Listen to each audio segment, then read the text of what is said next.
Hey, what's going on, guys? BattleNations Emperor here, back today with another video.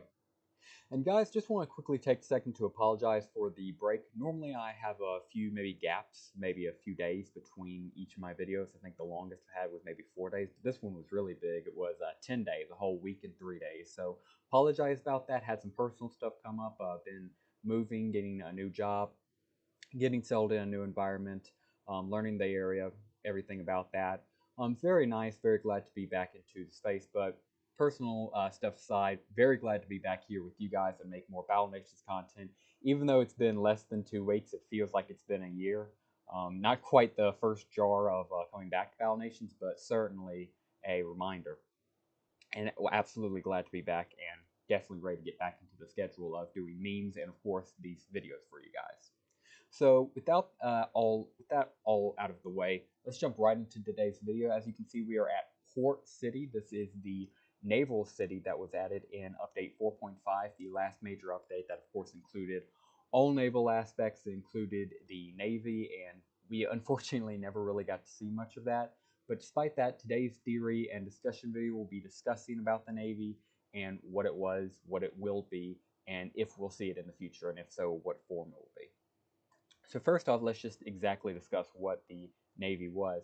In Battle Nations 4.5, which was the last major update, it came right after version 4.1, which was the TF2 update, which was the one that added all the TF2 characters, Heavy, Scout, all of them.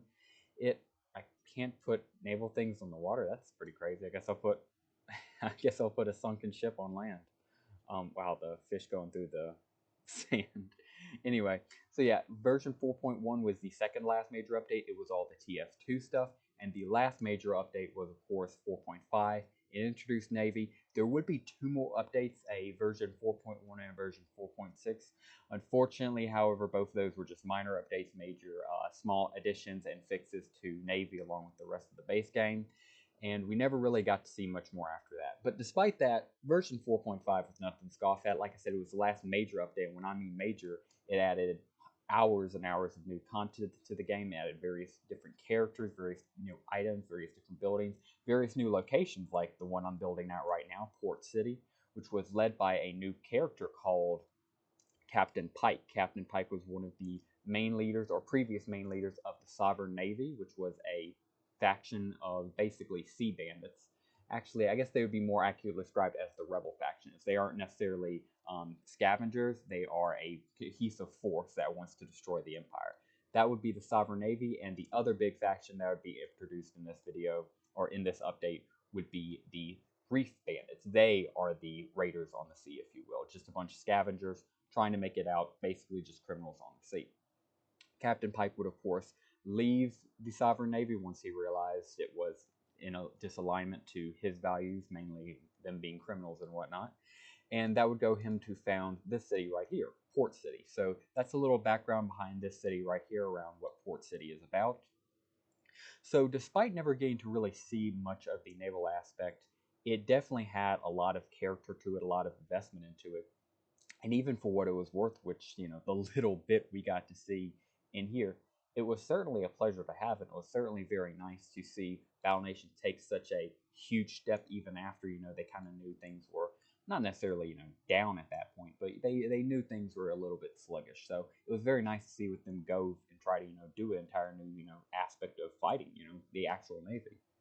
So, talked about the Sovereign Navy, talked about the Reef Bandit, talked about some of the new locations. Of course, one I'm building, I talked about some of the new characters. Let's discuss some of the pros and cons of naval aspect and naval combat in Battle Nations. So first, the biggest con out of the way immediately, it was very jarring to start off. I've made several memes about it and gotten a lot of comments about it in agreements.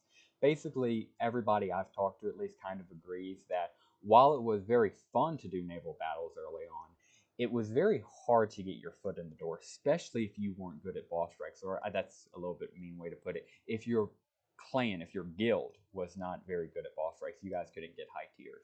Because if you didn't have a lot of airplanes going into some of the first naval missions, you just kind of had to sit with, a few ship docks and, just grind them. This is a repair ship. I'm afraid I don't exactly know where the ship builder is on this map. But yeah, basically you would have to just build up your own navy from the ground up, then go into battle if you didn't have a bunch of aircraft. Of course, if you did, have the fortune of being in a good guild that had a bunch of strong players, then absolutely you could go out there and just completely dominate. But unfortunately, especially for the newer players who this was kind of, I imagine this was aimed at to keep their interest, get them into the game more. It kind of sucks for them because they were going into this trying to learn a new aspect of Battle Nations, maybe get their foot in the door on the Navy, and they just get completely smoked because all they have is the simple tutorial ship and no aircraft, so they just get swamped by anything more than a simple fish. So kind of was the issue there, I personally felt. Again, I thankfully was in a good guild, so I just spammed aircraft like most higher ups did, and then just breezed on through that. Definitely an issue for early on players. A pro want to add to Battle Nations, the big one I can immediately think of when discussing the naval aspect, is it was by all means a breath of fresh air. You look at some of the old Battle Nations videos and even the Battle Nations YouTubers, they very much heavily focused on Battle Nations Navy because, again, it was just this new aspect. Of course, you had the new characters, the new story. So I definitely think it was a move in the right direction from Z2 to kind of bring it back to life. Again, I don't necessarily think it was anything on Z2's part mainly that led to the Battle Nations, at least not later on. You could argue some of the earlier developments they did maybe, but definitely not later on. And I would personally say with stuff like this naval aspect, which you can tell they were trying to help the game. But I would definitely say that would be the biggest pro. Some smaller cons, smaller pros I can think of. Pros, it gave us a bunch more Battle Nations content. It gave us new characters, new designs. I mean, just even outside of battle itself, it gave us places like Port City, which was another place to explore. It gave us more content relating to the game. It displayed a lot more of the lore, as all the main characters from Morgan to Perkins cared about it. It just gave us a lot more detail, I feel. So make sure I'm very careful building up here. I don't want to soft lock the game like I did last video. That would suck. So gave us a lot more interesting content. Another con that immediately comes to mind is some would argue that it did focus away from the main battle. So arguably, of course, at the end there, they didn't have a lot of resources. Battle Nations, was doing the best it could. And while, I and others personally believe, it was a good idea because, it gave the game some breath of fresh air, a lot of people say that, hey, that energy should have been used towards the main component of the game, the armies. They should try and go and, induce the entire new field of battle when, the first one is sluggish and might get shut down. And of course, we all know what would end up happening to Battle Nations. So there is that argument to be made. It drew away from the main aspect of the game. I personally, again, disagree with it, but I just want to throw it out there and give all sides of the view, or give all views of the position. And that would just about cover it for, I guess, the pros and cons, major pros and cons of naval aspect. The last two things I want to discuss in this video are, one, theorizing about the future, and two, of course, just final conclusions. So theorizing about the future, I do want to say it is, at least in my opinion, huge disclaimer right here. I'm completely talking out of my back end.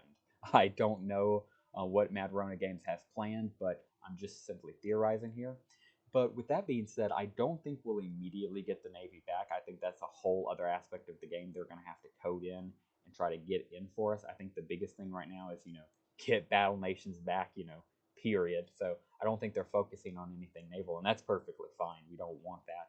We just want the game back. So completely understandable there. But then the question of, will Navy be brought back? And it's my opinion, it probably will be brought back at some point. I do believe they're going to probably look at it and go, okay, it's a big part of the final stages of the game. A lot of people did like it. We can definitely bring it back in. I'm not exactly sure how much of the old Battle Nations files Z2 gave them, but if they gave them what we're looking at right here for the sandbox, Port City and all of its items, I imagine there's a good bit of the game still there. So by all means, I think it would be easy to implement once they decide to, but I don't think it'll be on launch, and that's perfectly fine. We want to focus on the big things of the game first. I wonder if I can move. Oh yeah, I can move this, but I just can't put it back. So yeah, you can't interact with C items. That must be what stops me here. Very interesting. All right. So that would be my personal take on it. As far as what I would like to see, genuinely anything. I mean, we saw the very beginning of the naval aspect in our Battle Nations, in this opening of it. So I would say Madrona Games could do pretty much anything they want with C. I have no desires for C other than, of course, just please make sure the regular game is awesome before we touch it. I'm sure they will. And maybe just, bring back some of the old characters. I think bringing back Captain Pike would be cool. If we can get Port City, the city we're at right now, back, that would be awesome. And yeah, I would love to see Madrona Games put their own spin on the game. I could definitely see them doing something completely new with the Navy, and they would be completely within their rights to do it. Not only because, of course, it's their game, but simply because we never got to see a lot of what Battle Nation, V2, the original developers, wanted to do with the Navy. So it's very much open in the air, very much an open concept, but I would love to see what Madrona's Games could do with their own style of it. And finally, to end off this video, I just wanted to ask you guys, what are your thoughts on Navy and what would you like to see in the future? Tried to cover just about everything I could, read up a little bit on the Wikipedia to make sure I got the patch notes right when I was discussing everything from 4.5 to 4.7 and 4.1 that came before it. But yeah, would love to know what your guys' thoughts are on this. Did you like Navy? Was it something fun to you? Was it a hassle for you? Would you like to see it come back at all? And if so, what would you like to see from it? And that will just about do it for us today, guys. If you like this video, please leave a like down below and subscribe to the channel if you are new. If you have any questions or suggestions for future videos, please leave a comment down below. I would love to read it and reply to it. And that will do it for us today, guys. Thank you very much for watching. And as always, have a great rest of your day.